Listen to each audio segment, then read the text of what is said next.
At a time of consistent and continued threats from Pyongyang, South Korea held its annual Armed Forces Day celebrations earlier this year. President Moon Jae-in emphasized the need for a strong military deterrent in his maiden speech to the brave men and women present at the event. Our Chief Presidential Office correspondent Moon Gun-young has our top story. A powerful military deterrent is the only way to bring peace and prosperity on the Korean peninsula. That's a message delivered by South Korean President Moon Jae-in as he marked his first Armed Forces Day as the nation's commander-in-chief and the country's 69th. 평화를 수호하기 위한 우리 정부의 의지는 강력한 국방력을 기반으로 합니다. 무모한 도발에는 강력한 응징으로 맞설 것입니다. 강한 안보 없이는 평화를 지킬 수도, 평화를 만들어갈 수도 없습니다.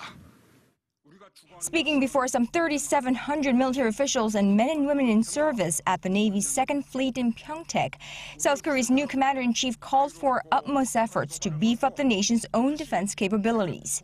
That includes the Kill Chain preemptive strike system, the Korean air and missile defense, and the Korean massive punishment and retaliation plan.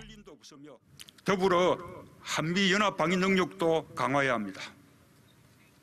한미 동맹의 확장 억제력이 실효적으로 발휘되어야 북한의 핵 도발을 원천적으로 억제할 수 있습니다.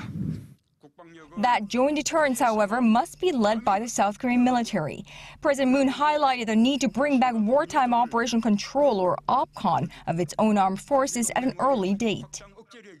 우리가 전시 작전권을 가져야 북한이 우리를 더 두려워하고 국민은 군을 더 신뢰하게 될 것입니다. South Korea was originally scheduled to take back the wartime OPCON of its military from the U.S. at the end of 2015, but the transfer was delayed indefinitely under the former Park Geun-hye administration, which cited a need to further develop the country's own defense capabilities first. 나는 우리 군이 그럴 능력을 갖추고 있다고 믿습니다. 나는 국민과 함께 우리 군을 신뢰합니다.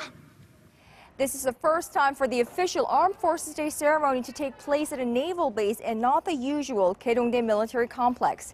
The Blue House explains the sizable venue was chosen by the president himself to accommodate all three branches of his military and reflects his resolve for a balanced growth of all three, the Army, the Navy, and the Air Force. Moon Gun-young, Arirang News, The Blue House.